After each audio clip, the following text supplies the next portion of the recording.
साथ संगत जी, प्यार से कहना धन निरंकार जी। इसलिए कि कोई मन में इच्छा है जो एक भक्ति को एक ब्राइब रूप बना रहे हैं कि परमात्मा हम आपका गुणगान कर रहे हैं और इसके बदले में ये काम करना है आपने हमारा, तो ऐसी भक्ति तो फिर इच्छाओं से बन जाती है।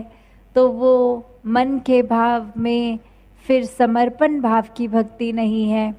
तो कैसे मन में जब तक पूरे संसार का भक्ति भाव या संसार के प्रति सेवा भाव जब है और मन का समर्पण नहीं, तो फिर ये इच्छाओं की भक्ति एक पूर्ण भक्ति नहीं है। कैसे जीवन में हम आए हैं तो एक कर्तव्य बनता है कि पूरे संसार के लिए वरदान बने, अपने घर से शुरू करके समाज से शुरू करके शहर देश संसार तक पहुंचना है। एक मन का समर्पण उसके लिए सबसे पहले ज़रूरी, वरना तो घर के कुछ चंद सदस्यों के साथ ही स्वभाव इतने अलग सबके, तो ये मन मुटाव हो जाने, ये मन फिर एडजस्टमेंट्स की बात आनी। और वहीं अगर एक छोटे दायरे से लेके पूरे संसार भर में हम हर एक व्यक्ति में इस परमात्मा का स्वरूप देखते हैं, क्योंकि सभी में ये परमात्मा है। और फिर ये जीना, ये एडजस्टमेंट्स तो फिर रही ही नहीं, क्योंकि जब सब में ही परमात्मा के दर्शन हो गए तो मन खुद ब खुद हर एक का आदर प्यार सत्कार करता है।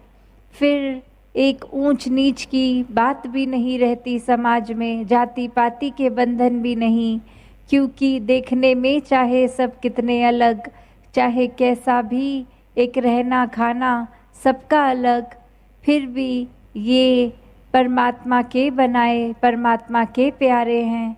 और फिर सभी में परमात्मा के दर्शन करके ये मन प्यार में डूबा हुआ ये हर एक से प्यार करता चला जाता है। और कैसे अपने जीवन में ये मानवीय गुण सिर्फ ऊपर की शिक्षा की तरह नहीं कि एक शिष्टाचार करना, एक अच्छा व्यवहार करना, कुछ लोगों के आगे अच्छी मीठी बातें करना, तो वो कोई एक कुछ समय के लिए इम्प्रेस करना है किसी को, किसी के लिए अच्छे बनकर दिखाना है, नहीं। ये अच्छाई खुद ब खुद दिल से हर एक तक पहुंच जाएगी जब दिल ही हमारा अच्छा होगा, ये दिखावा नहीं रहेगा। तो कैसे जीवन में जहाँ एक इंसान है तो ये इंसानियत का आना वो एक अच्छी सिखलाई, एक सीखी नहीं, पर इसलिए क्योंकि ये परमात्मा से जुड़ गए और परमात्मा से जुड़ गए इस रूहान से, इस शक्तियों के जो उपज है जहाँ से ये सच्चाई, चाहे नाम हम कुछ भी दें, ये अपनी आस्था के अनुसार चाहे भगवान बोले, चाहे एक भी कोई भी मान्या रखने वाले मान्यत पे नाम से अलग अलग चाहे जाने, पर सच्चाई तो ये एक ही है। तो कैसे इस निराकार का जब जीवन में एक स्वागत होता है, जब इसको जान लेते हैं, तो फिर ये मन खुद ही एक नेक इंसानियत करने वाला मन बन जाता है। फिर किसी के वो इंटेंशनली दुख तकलीफ़ किसी को ये मन नहीं पहुंचाता। फिर हर एक के एक काम आने की भावना रखते हैं मन में, और एक के आंसू पोंछने का भाव होता है। किसी से कोई एक छल कपट नहीं ये मन कर सकता। कैसे हर एक के दुख में शामिल होने का फिर मन खुद ही करता है। तो कैसे अपने जीवन में सभी जहाँ एक अच्छी इंसान बनना चाहते भी हैं, और वो असली इंसान हर समय का बनना अच्छा इंसान, तो इस परमात्मा को ही हर क्षण में अपने शामिल करने के बाद ही होना संभव है। तो सिर्फ परमात्मा की बात कर लेना ही काफ़ी नहीं है, इस परमात्मा को जानना भी ज़रूरी है।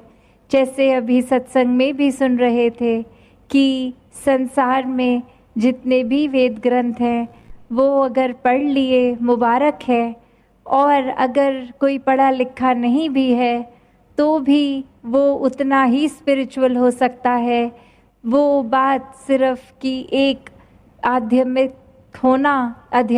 होना कि कैसे एक परमात्मा को देखने के बाद ही वो संभव हो पाता है। क्योंकि फिर पढ़ने के नाम पे तो हमने इतिहास में रावण का भी उदाहरण देखा है, जो इतने ग्रंथों को एक पढ़ तो लिया, विद्वान तो हो गया, पर कहाँ खड़ा वो अहंकारी नाम से आज भी जाना जाता है। उसको आध्यात्मिक से ये नहीं कोई पहचान करता कि हाँ ज्ञाता हो गया, ज्ञानी नहीं हो पाया, क्योंकि एक ब्रह्म ज्ञान की दात वही समझता है जो ये ब्रह्म ज्ञान लेकर परमात्मा को असल में सिर्फ हर समय के लिए ही देखता है, कुछ क्षणों नहीं। तो कैसे हर एक में जहाँ वो पूरा पोटेंशियल है कि हम इस परमात्मा को जान के इसके जैसे हो जाएं, इसके सारे गुणों को अपना लें। जिस तरह ये परमात्मा का कोई अंत नहीं है, अपने दिल को भी इतना विशाल कर लें। जिस तरह ये परमात्मा हर चीज़ में प्यार डालता है, दिल ही प्यार बन के प्यार बांटे। जिस तरह ये हर एक को परमात्मा ने भिन्न भिन्न रूप बना के फिर भी ये मन से एकत्व का भाव रखा, तो वही एकत्व बन जाता है जब पहले इस परमात्मा के साथ एक हो जाते हैं, इस एक को जान लेते हैं। फिर ये समझ में आ जाता है कि सभी एक हैं। संसार में हर एक इंसान से एक होना संभव हो जाता है, और उस तरह की एकता नहीं कि कपड़े बोली भाषा एक जैसे हो जाएं। एक यूनिफॉर्मिटी की बात नहीं है, वो यूनिटी आना वो तभी संभव है जब परमात्मा के ऊपर जीवन को आधारित करें।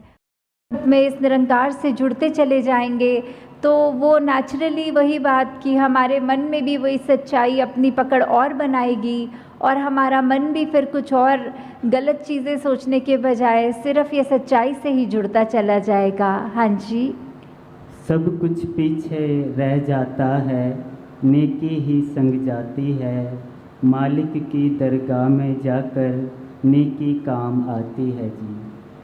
तो ये वाली जो हमारा जीवन काल मिला है, इसमें हमको जहाँ कर्म करने की पूरी आज़ादी है, वहाँ ये जो नेकी की बात हो रही है, जो नेकी की शिक्षा दी जा रही है कि हमने अगर ये अब सच्चाई को जान भी लिया तो उसके बाद भी हमारा जीवन कैसे होना चाहिए, हमारे मन के भावों से ही ये बात शुरू होती है कि हम अगर अपने मन में ये सिखलाइयों को, जो एक ह्यूमन वैल्यूज़ होती हैं, ये एक दूसरे की हित रखना, एक दूसरे को खुशी देना, हर एक के जीवन में एक आराम देने वाली बात, जो भलाई की भावना लेके मन में अगर हम कोई भी कार्य करते हैं, वो इरादा, वो इंटेंशन, वो ही बहुत मायने रखता है। कि कर्म से पहले तो वो हमारी इंटेंशन की बात है कि कर्म तो फिर भी बाद में करेंगे, पहले तो उसको सोचना ही, वहीं से ये यात्रा शुरू है।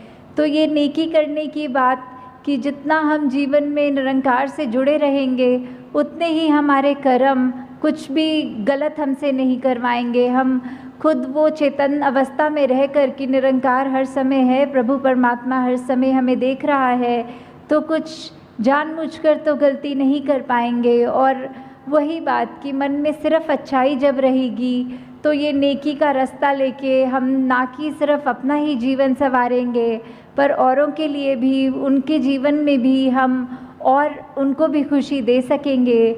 और यही नेकी है जो हमारे साथ सदैव हमारे जीवन काल में, जहाँ हमारे को एक अच्छा जीवन जीने की कला बख्शेगी, और वही बाद में भी जहाँ वो परमात्मा की दरगाह वाली बात है कि उस समय भी जब मृत्यु हो जाएगी तो भी हमारा ये जो जीवन में हमने कर्म किए हैं वो, चाहे हमारी एक बात तो वो भी हो जाती है कि कर्म को जहाँ बोला है कि बुरे कर्म तो एक अलग तरह की बेड़ी है और ये अच्छे कर्म चाहे सोने की बेड़ी है, तो जहाँ वो बात भी है कि कर्म हम अगर सोचें कि हम खुद कर रहे हैं तो उसको अगर अच्छा करें या बुरा करें तो वो एक बैगेज साथ लेके चलने वाली बात हो जाती है। पर जब हमने पहले ही प्रण में जहाँ ये तन मन धन को सरेंडर वाली बात, ये समर्पित कर दिया इस परमात्मा के आगे कि सब जो बख्शा है उसी का है, तो ये ख्याल भी और ये कर्म भी जो भी हमारी तो कोई औकात नहीं कि करें, तो जब उस भाव से हम रहेंगे और हमारे अच्छे कर्म हमसे होते जाएंगे तो फिर वही बात है, वही कर्म है जो आगे हमारे मृत्यु के समय भी हमारे साथ जो आगे जाएंगे। हाँ जी। कभी किसी का बुरा सोचना सबसे बुरी बुराई है, कहे हर देव भला कर सबका, इसमें तेरी भलाई है जी।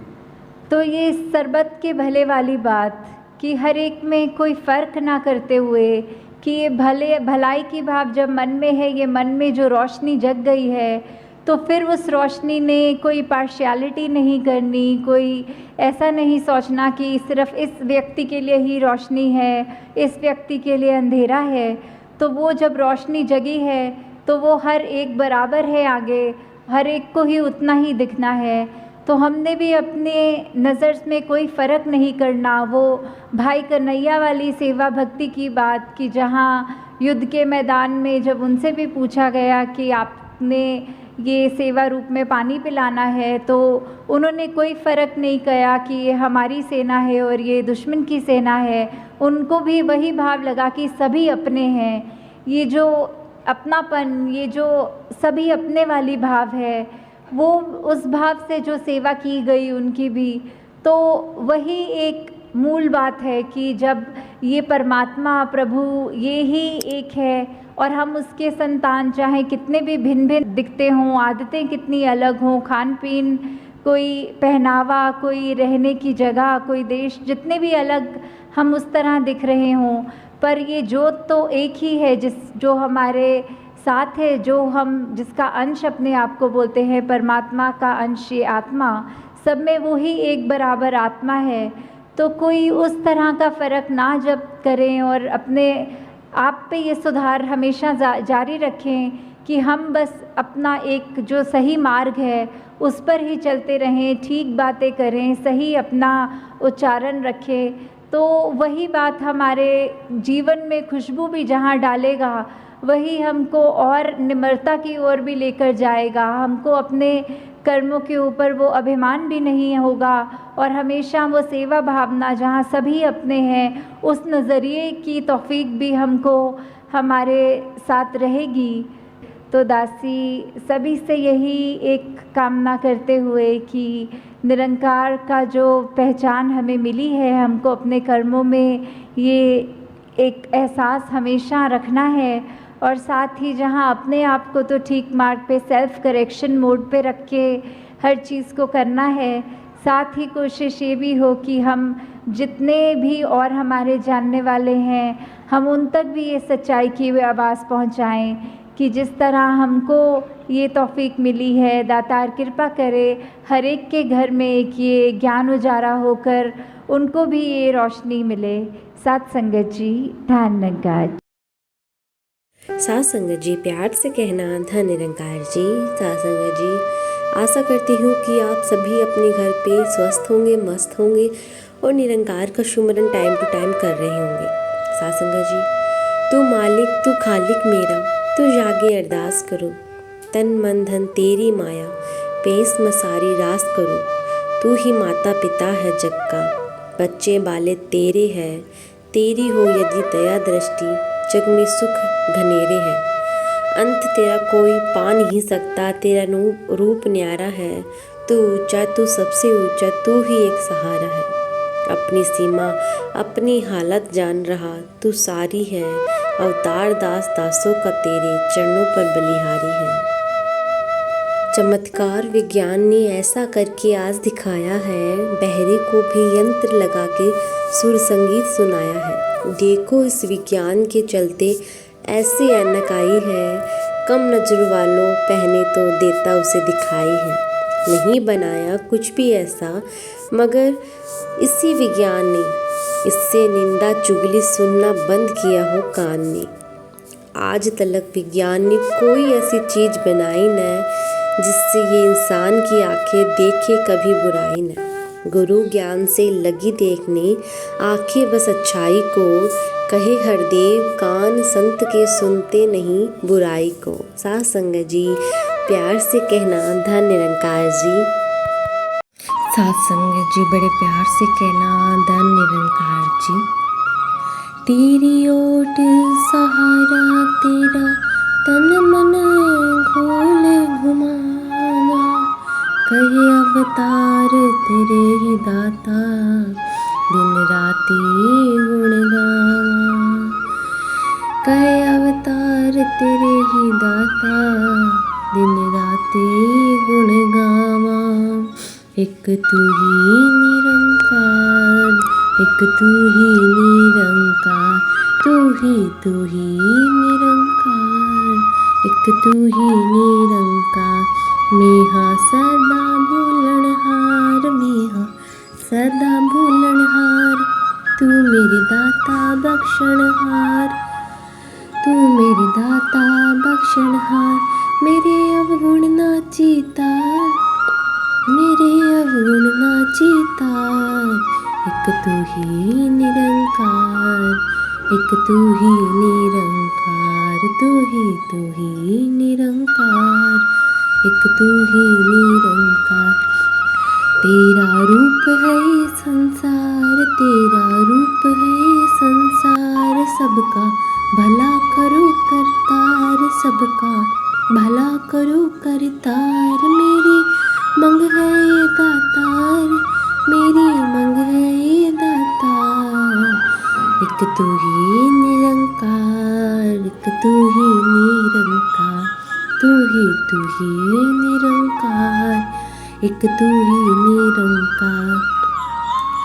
मेरा डोले ना इतबार, मेरा डोले ना इतबार, बख्शो श्रद्धा भक्ति प्यार, बख्शो श्रद्धा भक्ति प्यार। करा मैं संता दा सत्कार, करा मैं संता दा सत्कार। एक तू ही निरंकार, एक तू ही निरंकार, तू ही निरंकार, एक तू ही निरंकार।